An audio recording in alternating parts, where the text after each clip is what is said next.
Pasamos al análisis de estos indicadores oportunos y de otros valores observados. Lo hacemos con la colaboración de James Salazar, subdirector de análisis económico en Cibanco. ¿Cómo estás, James? Muchas gracias por atender el llamado en esta tarde de viernes. Bienvenido, como siempre. Hola, Víctor, gracias. Un placer estar aquí con ustedes. Gracias.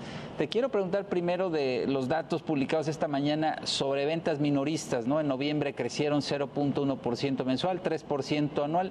Si vemos la tasa mensual desaceleran, pero si vemos la anual aceleran. El caso es que las ventas sugieren dinamismo todavía del consumo en el último trimestre de 2023, ¿no? Sí, es importante que esté creciendo, pero como que ya lo está haciendo a tasas menores.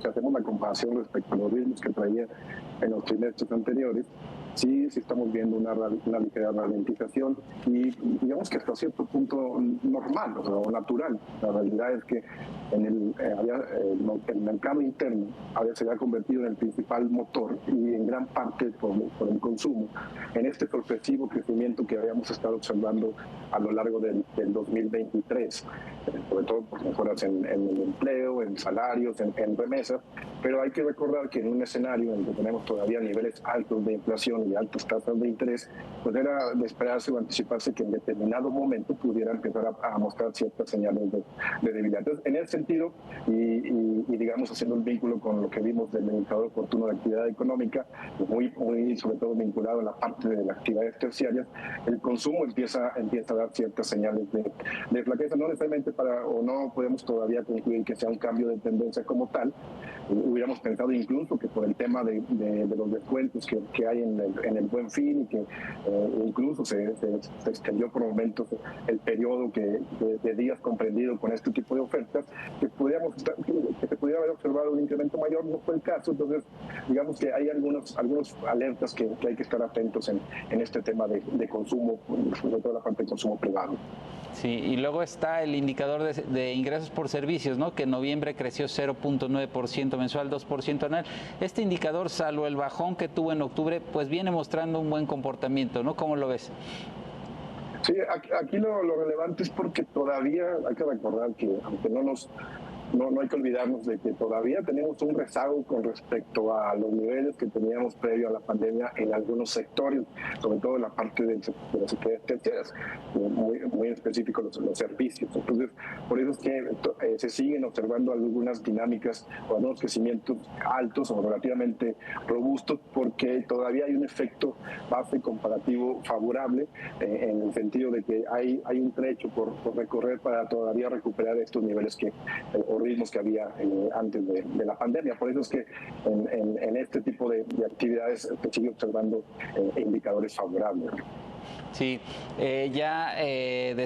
hacías este vínculo de ventas minoristas con el indicador oportuno de actividad económica. ¿Qué nos comentas del IOAE que se conoció esta mañana? Anticipa un crecimiento de 0.1% mensual y 2.6% anual en diciembre.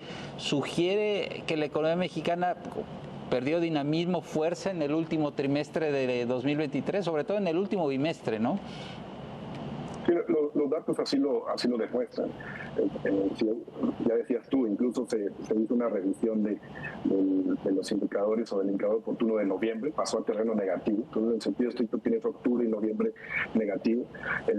La variación mensual de diciembre es muy cercana a cero. O sea, la realidad es que en términos trimestrales, si hacemos la comparación, si hacemos el proxy de cómo estaría creciendo el PIB, dar el salto de IVA a PIB, no es del todo exacto, pero es un proxy muy certero. Estaríamos hablando de una variación trimestral de 0.20, 0.21, cuando teníamos crecimientos por arriba del 1%. Incluso también, como lo dices, en términos anuales, en el último el dato de diciembre, por primera vez en más de 20 meses, con variaciones menores al 3%. Incluso lo vemos trimestral, sería un crecimiento cercano a 3.05% en el cuarto trimestre, cuando venías creciendo en un trimestre anterior cerca de 3.5, 3.6. Entonces, en sentido estricto, los números lo que muestran, lo reflejan, es efectivamente una pérdida de dinamismo. Ya platicábamos el tema de lo del consumo con la parte de las ventas. También está el asunto externo con la cuestión de las exportaciones. Estas se han estancado en los últimos meses y las importaciones han también caído. Esto nos habla de que a lo mejor hay alguna cuestión ahí de debilidad en la parte también vinculada a la industria. Era insostenible también que todo el año tuviéramos crecimientos muy robustos o a los mismos niveles en la parte de construcción, sobre todo en el tema de la inversión pública.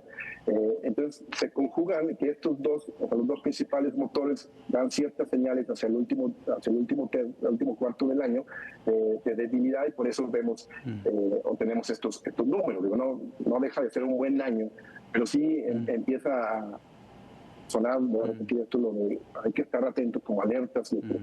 Bueno, no hay que cantar victoria para ver qué pueda pasar en el 2024. Así sorprendimos 2023 un mejor año incluso que 2022 cuando las expectativas eran menores, pero hay que tener un poco de cautela para el próximo año. Sí.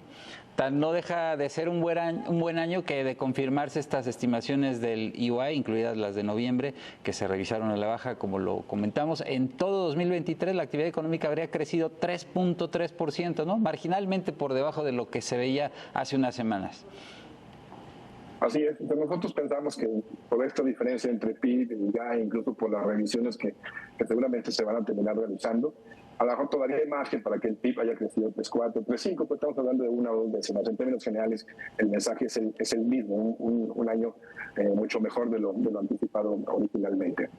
El reto, como dices, es 2024, cuando ya no veríamos los crecimientos de este año, es decir, la actividad económica, según lo que sugieren las encuestas entre analistas, crecería más de 2%, pero no más de 3%, ¿no? Como en 2023.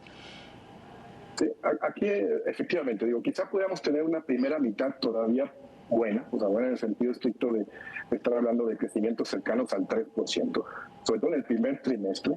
La realidad es que es un año electoral, entonces con todo el empuje y con todo lo aprobado en el paquete económico 2024, y todavía hay una base comparativa positiva respecto al primer trimestre del 2023, hay fuerza suficiente como para pensar que el primer trimestre y la primera mitad del año todavía haya algo de elementos de la parte interna para sostener ritmos todavía relativamente favorables. El problema es la segunda mitad del año, que se puede conjuntar también con una pérdida de dinamismo global, en particular de Estados Unidos. Y hay que recordar que la evidencia empírica nos muestra que los años electorales, generalmente, una vez que se conoce el resultado, hay un aturón en la parte, sobre todo, de consumo y de inversión. ¿Por qué? Porque los empresarios, la mayoría de los agentes económicos esperan que llegue ya la nueva administración, que empiece a definir los nuevos programas sectoriales, el Plan Nacional de Desarrollo, las prioridades que tendrá en materia de infraestructura, de inversión. Y esto lo que hace es pospone mucho de los planes de inversión que tiene la industria.